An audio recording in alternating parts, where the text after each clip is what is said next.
Today we are going to the island called Kinmen.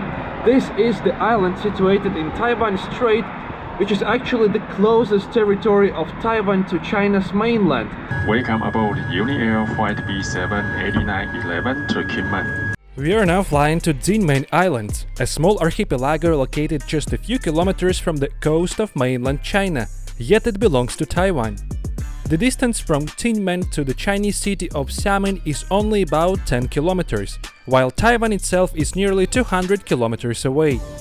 Because of this location, Kinmen was once one of the most tense front lines between Taiwan and Communist China. Today, Kinmen is the closest Taiwanese territory to mainland China and a symbol of their complicated relationship. But how do these islands live today, just a few kilometers from China?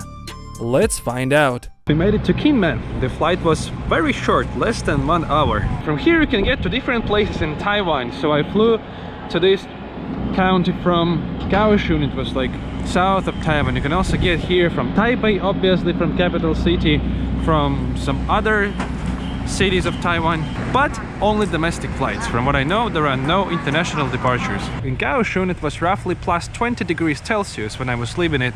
Here it is plus 13 because Kinmen is situated close to China's mainland, and therefore cold masses from the mainland, they are affecting the island. They are reaching it. We're gonna take some local buses, mixing it with other means of transportation apparently, and this way we are going to explore the islands actually, because Kinmen it's like the county which includes several islands. So what's going on right now is that we are taking the bus in Taiwan, observing the Chinese city of Xiamen. So the skyline on the background, it's already China's mainland. That's a very interesting viewpoint.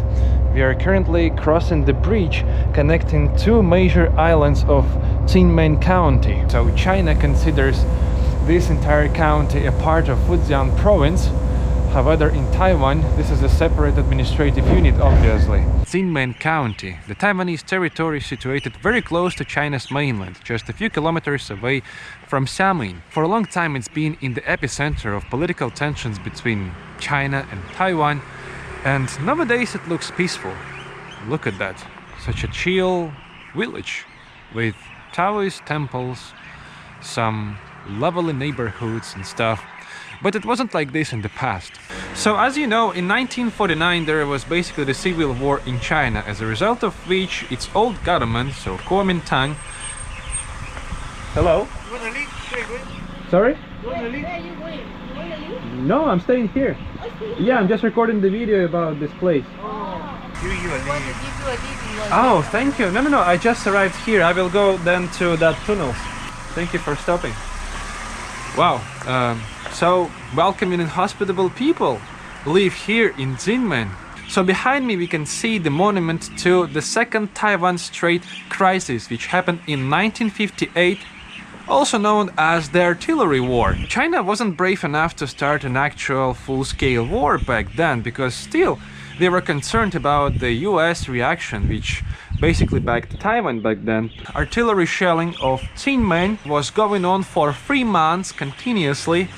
And eventually what happened is that the war was over, and the United States, they started escorting, like convoying the ships approaching the Kinmen, so China was unable to do anything with that. They had to switch to this kind of like terrorizing strategy of constant, regular artillery shellings, which were basically happening every other day for many years after the official end of that second Taiwan Strait crisis.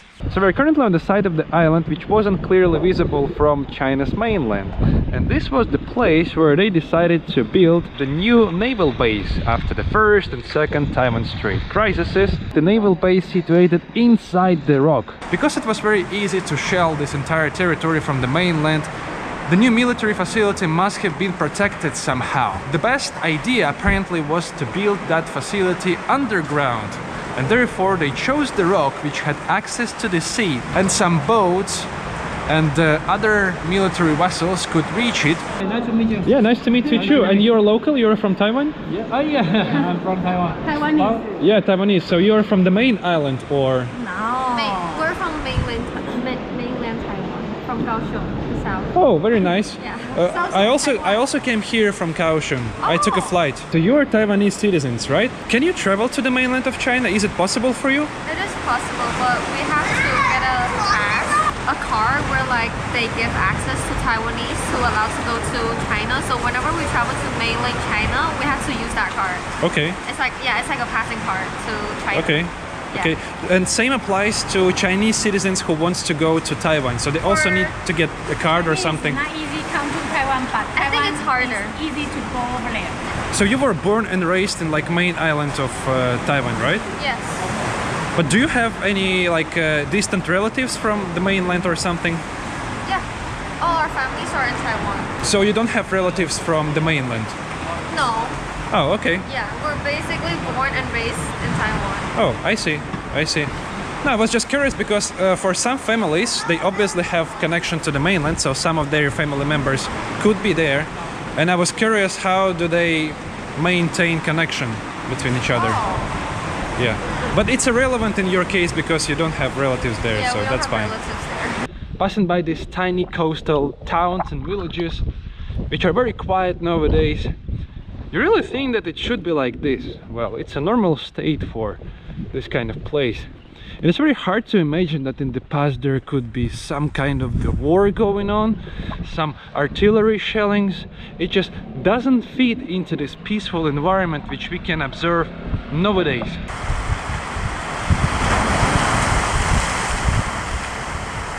As in other towns and cities of Taiwan, the pathways here are also covered and situated inside buildings. Check it out. And to the left, to the right, there are local businesses. But you can see that many of them are closed. So I can totally imagine that mainly old people inhabit this town. And youngsters, they basically move to other larger cities, maybe countries, with some better economical opportunities. So eventually what happens is that small towns everywhere in the world eventually become more and more deserted, especially in places with low birth rate. In Taiwan, it's one of the lowest in the world actually, that there is less than one child per one woman. So there is a trend of the decrease in birth rate because, well, it's getting more and more challenging and expensive to maintain family, and life is getting more expensive at the same time. So all things combined, people are discouraged for starting the family. But even though these small towns look quite deserted, local government managed to keep them in good appearance. They still have nice infrastructure, good roads, public transportation around, convenience stores, schools. So basically they have everything for convenient living, except maybe decent job opportunities. There is an example of a local business, because everyone here has a scooter. There is a demand in people who can fix that scooters, because they tend to break occasionally. So the workshop for scooter maintenance is, yeah, one of the ways to make living in this island. Notice that sides of the road which face the drainage canal, they are marked with these light reflectors. So when you drive here at night, you will not accidentally turn into this canal. Interestingly enough, side streets of the island keep actual art away from the eyesight of tourists. Here we can see a bunch of murals illustrating military history of Kinmen. What's interesting is that it's actually one of the most heavily militarized places in the world. At least it used to be in the past. Since the end of the Civil War, when Kuomintang government moved to Taiwan, they kept martial law imposed. And martial law was in action from 1949 up until 1987 in the main island of Taiwan, but here in Kinmen it was only abolished in 1992, which basically means that for 43 years this place lived under military administration, which basically means that, yeah, it was heavily militarized area. Obviously the amount of military here overran the amount of civilians. There was curfew, like limited movement, around. For people from the outside world to visit this place, they needed special permits. This is probably a part of that artillery war, so the Taiwan Strait crisis when China's mainland was shelling artillery. But actually from here they also launched artillery towards China's mainland, so it was like mutual exchange of artillery shellings. The approach to one of the island villages is marked by a newly built shrine and the bunker, also known as gunpoint. We can clearly see this.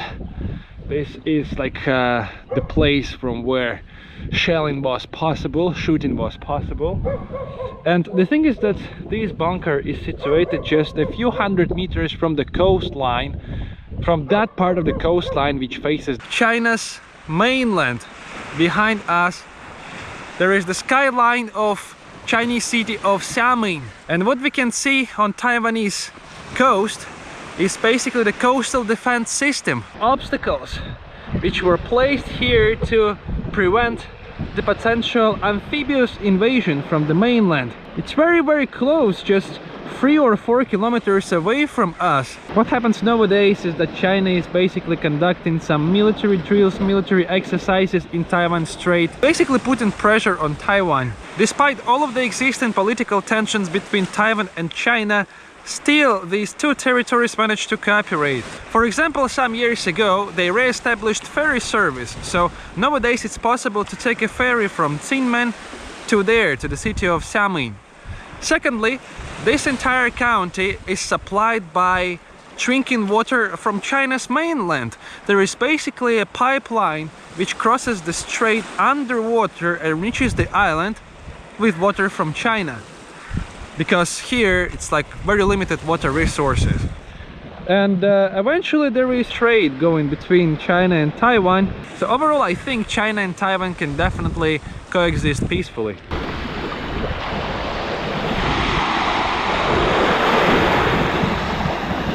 Notice that some of the houses have quite traditional architecture with pagoda-shaped roofs like this one or here.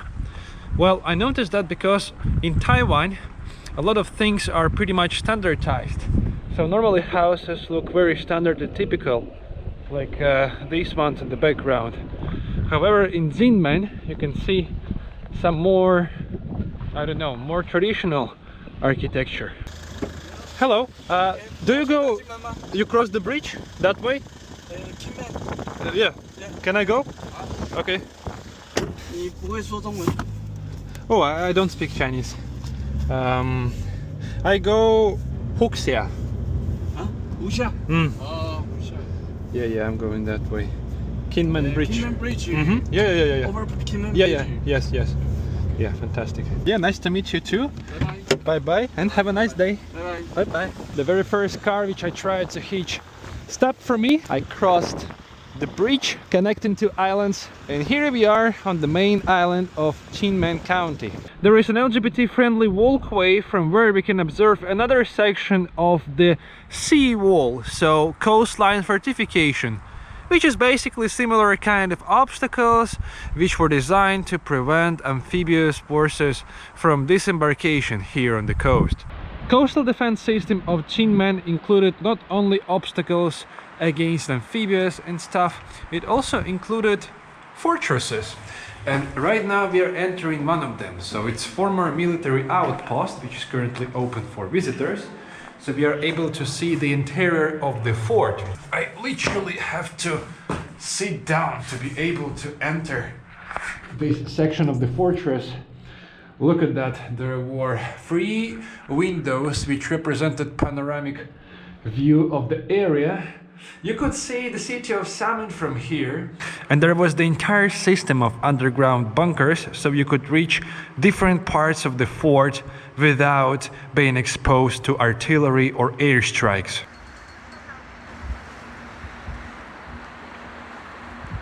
We made it to potentially one of the most surreal places in Kinmen Island. Behind me is the propaganda broadcasting wall, which was equipped with roughly 50 giant-ass loudspeakers, which were transmitting Taiwanese music and speeches inviting Chinese forces to defect. And actually these loudspeakers were installed both by Taiwanese and Chinese on the opposite side over there in the mainland in Xiamen.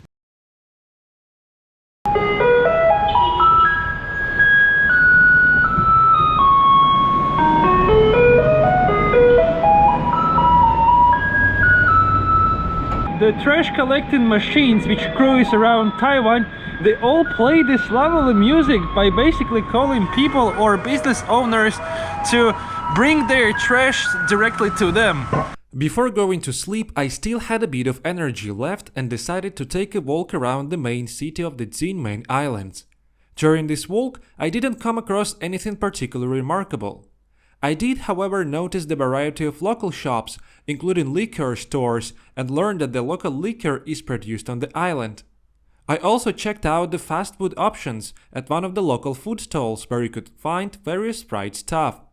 Soon after that, I returned to the hostel and went to sleep to continue exploring the islands the next day. The owner of the hostel where I'm staying, he allowed me to take his bicycle, so today we are going to cycle a lot to visit the rest of the landmarks. So what I ordered apparently is basically the toast, because this is brunch place, with some egg and bacon. They also put a little bit of salad to the sandwich and the milk tea, the very based Taiwanese drink.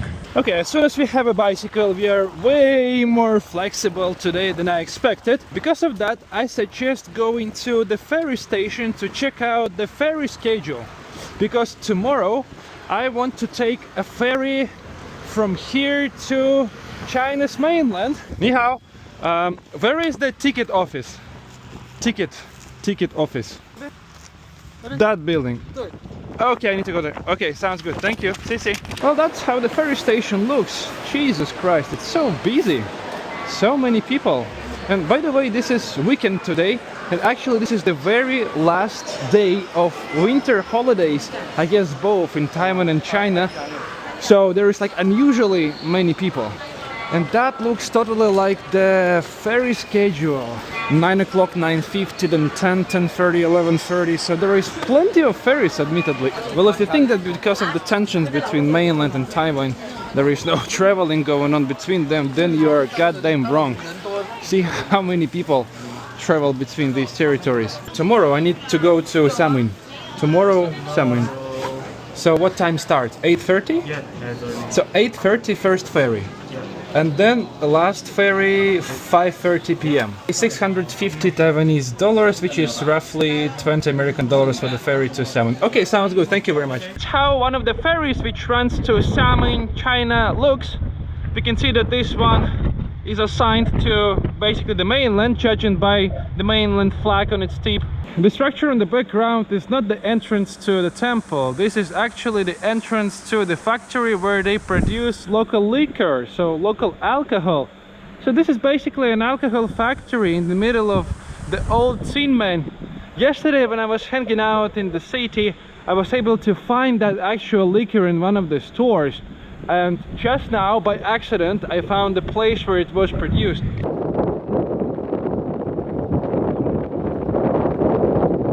After artillery wars which were going on here in the 1950s, after the end of Civil War, they started building tunnels, like underground bases, where they could store some military and civilian supplies. So that places would just be unreachable for artillery. So yesterday we already visited one of these places, which basically was one of the tunnels where some of the boats were able to get in. There was actually the whole system of these tunnels, so it was not the only one. And currently we are going towards another tunnel which was built for basically similar purposes. And there is an underground waterway which basically has direct connection with the sea waters. So some guerrilla warships could potentially moor here. So this entire tunnel was being built for 5 years in the 1960s. However, after a while, so in mid-80s of 20th century, it just became unprofitable to maintain it. And this place became basically abandoned, and only after a while, as a result of like preservation of some historical heritage, it became open for visitors. And nowadays basically we can see how that entire military system worked. So the tunnel had actually a very interesting shape. So they had two entrances. I'm currently pointing to one of them. Then they have the turnaround here, and there is the second entrance. So here we can see how that system of tunnels actually looks. So this is like A-shaped system. We made it to the area of the gate, so the entrance to the tunnel.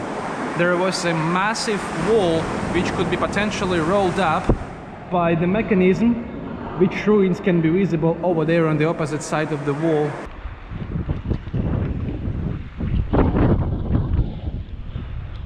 There is one interesting feature of Kinmen County, is that here we can find some Western style villas and houses, like the one on the background, which was built in 1920s by an overseas Chinese who was working in Indonesia and Singapore. Well, for some reason a lot of residents of this island, they moved abroad, specifically to Southeast Asia, to make living, and some of them managed to earn some decent money eventually, which they later reinvested in their homeland here in Kinmen. That person who built this villa, he didn't only build the villa itself. It was the same person who built this villa who also established steamship, basically connection between Kinmen and Xiamen back then. He and other people who were like this, who spent money for like charity, they were building hospitals, schools around this place. And nowadays this villa is basically the museum which everyone can visit and enjoy the architecture, beautiful architecture of the exterior and apparently the interior of the villa. When in 1949 Kuomintang army retreated from mainland China to Taiwan and specifically to Kinmen Island, approximately 50,000 new military personnel appeared here. Those were mainly men. Many soldiers who were stationed here in Kinmen, they raped local women. To eventually prevent these whole things from happening in the future, they decided to establish the so-called tea houses. That's how military brothels were called here in Kinmen. They started hiring prostitutes all over Taiwan and sent here. It resulted in decrease of rape rate of like local women by soldiers, and eventually the service became extremely popular, so it was in demand. Check out the interior of one of the brothel rooms, which turned out to be pretty basic, of course. So there was the closet where potentially ladies who were working here stored some of their belongings. This was basically where actions were taking place. That's one of the beds, very simple one. Here they have some mirror for the quick makeup, and of course the bathroom where it was possible to wash yourself and bath. Well, water closet and sink. I just found a soldier cemetery here and noticed that there are so many graves dating back to 1958, to the times when the second Taiwan Strait crisis occurred, exactly the period of time when China launched the artillery war on Kinmen. Army soldier Hong Ke-si died in 1958, specifically on 14th of September. Back then that artillery war was in place. Another person basically died at exactly same day. Again, the same day. There are some abandoned fortresses which are not maintained and which are outside the tourist radar, very close to the coast. Check it out, this road is only accessible when there is low tide. So we are basically driving around this coastal defense system and eventually reaching the end of this road. There is an auntie doing something with something like metal sticks. Maybe it's like a farm for oysters or something. I don't know what they're exactly doing, but probably looking for some seafood, some valuable stuff which can only be accessed during low tide. Yesterday I was visiting a giant propaganda broadcasting wall with 48 loudspeakers installed in it. It was a method of sound warfare which was used by both Taiwanese and Chinese side in times of the Cold War and stuff. That one was just randomly placed at some point not so far from the coast of Xiamen. However, there is a more reinforced location, I would say, so there is an entire fortress which goes along with that broadcasting wall, and apparently this is indeed one of the closest points to China's mainland. So we made it to an actual observation point, which in the past was of course a part of this fortress, with the military personnel stationed here, observing what's going on the Chinese side. Indeed, from this tiny narrow window we can clearly see Xiamen. It's very close, it's just a couple of kilometers away, and I bet on their side they have exactly the same thing, so they can also observe what's going on here. I haven't identified the place where they put loudspeakers, but I found the room where they were choosing which music to play to Chinese side. There are some cassettes with Taiwanese pop music, supposedly. This lady was apparently transmitting some anti-communist propaganda through this microphone. So if you think that there is only communist propaganda in this world, you're basically wrong.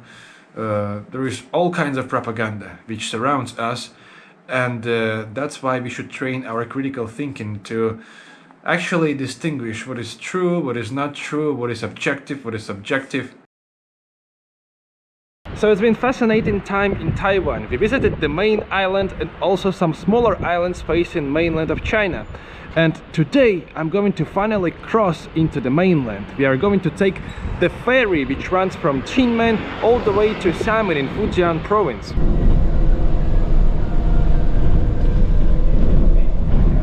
Well, this is the ferry to Xiamen, right? Okay.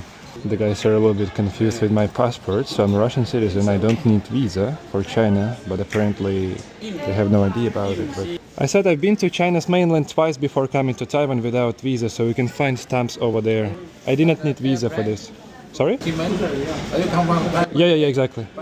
Airplane, yes. Okay, so what eventually happened is that they actually know that I can travel to China visa-free.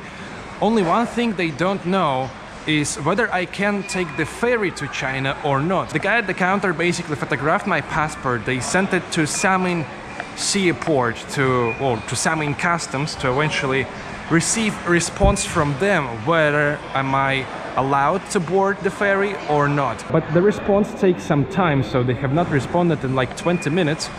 So the guy basically exchanged WeChat with me, and he will message me, he will call me actually when the response will be given. A few moments later. Okay, finally mainland authorities confirmed that I can board the ferry. They're going to take this beautiful yellow ferry called Marco Polo. Well, in roughly 30 minutes it is going to deliver us to mainland China. So we are entering the passenger compartment.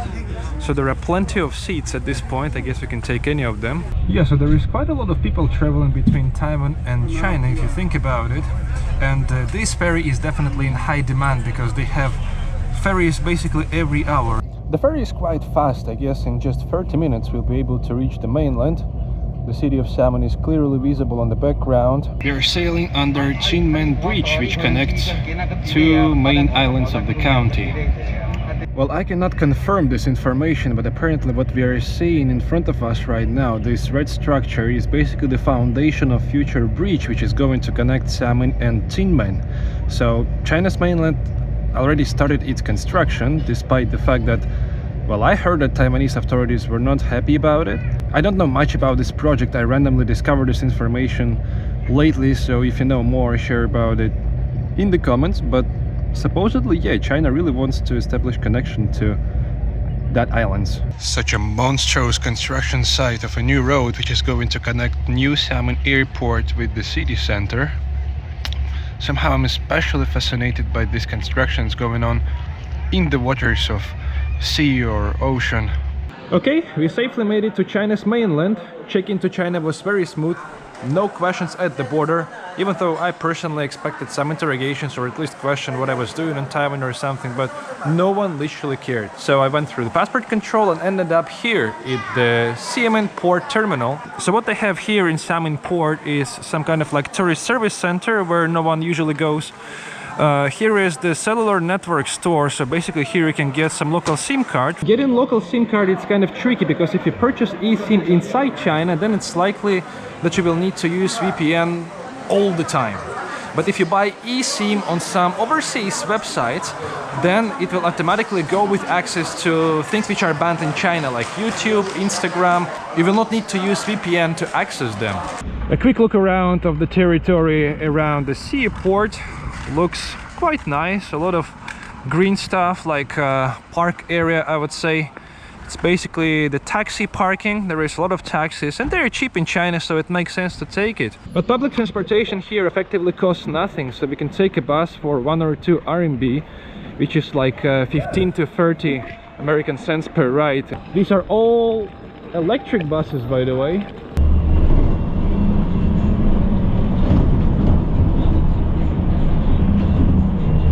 Very first thing which I noticed and which I already forgot being outside China is the smell. The smell of Chinese streets. I don't know, it's like the smell of food, you know, basically the smell of Chinese food. It's everywhere here. It's not bad. I'm just saying that in China it's very distinct compared to other countries. One thing which I could not understand in Taiwan is why check-in hours are so late. You either check in at 3 or 4 p.m. Well, here in Xiamen the check-in was starting from 2 p.m. so I managed to do it just now. So this is basically my room. Here we have this pretty nice bed. That's the bathroom. Oh, Jesus! What the hell is this? That's the squat toilet. That's why they didn't have photographs of bathroom in their profile. Okay, well, welcome to the mainland, I guess. And also somewhere here I'll have to take the shower. Okay, not a big deal. I'm already used to these squats, having spent more than 2 months in China. And admittedly this hotel room is quite cheap, so it's only $12.50 per night. Just by accident my hotel happened to be situated on Taiwan Street. Remarkable feature of residential houses in China is that you can very often see bars on windows of people's apartments. There are different theories regarding the bars. So some people say that this is like the bars which were installed some time ago when China was not as safe as nowadays. So it was one form of the protection from burglary, from criminals. Nowadays I don't think that there is anyone who would be brave enough to just sneak into an apartment and steal something, because it's very easy to trace a person by cameras. There is a lot of street cameras which are watching everyone basically, and they can easily identify your location real time. There are 3 subway lines in Xiamen. They started building subway not that much time ago actually, so a good portion of the city is still not accessible by subway, but it's just a matter of time when they eventually build some new lines. This is what's going on everywhere in China. So some major cities received subway initially, then some smaller cities started building it. There are still cities which have like millions of people living there and no subway. So China is still developing at this point, but it's developing rapidly. So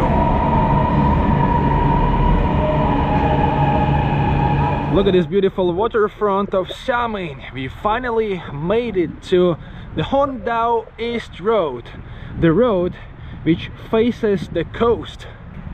And from here we can see the place from where I arrived to Xiamen.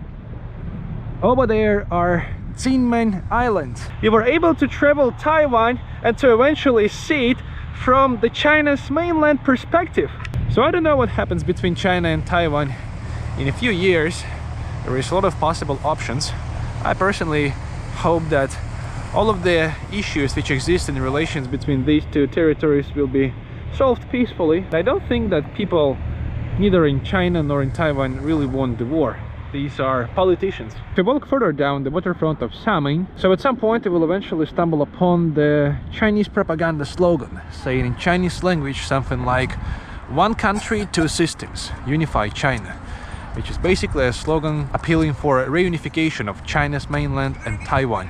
Well, it's high time to finish this episode. I'm feeling happy that I was able to visit Taiwan. People who I met in Taiwan turned out to be super cool and welcoming. I appreciate it. So thank you guys for watching this video. If you haven't subscribed to my channel, please do so. Don't forget to hit the bell so you'll be notified about new videos. Write something in the comments eventually, so express your opinion, express your thoughts. What do you think about this episode, about Taiwan, about China's-Taiwan relations, whatever. So I encourage you to participate in conversation. And yeah, so see you in the next episode from whatever the place is going to be, I don't know. And yeah, stay tuned.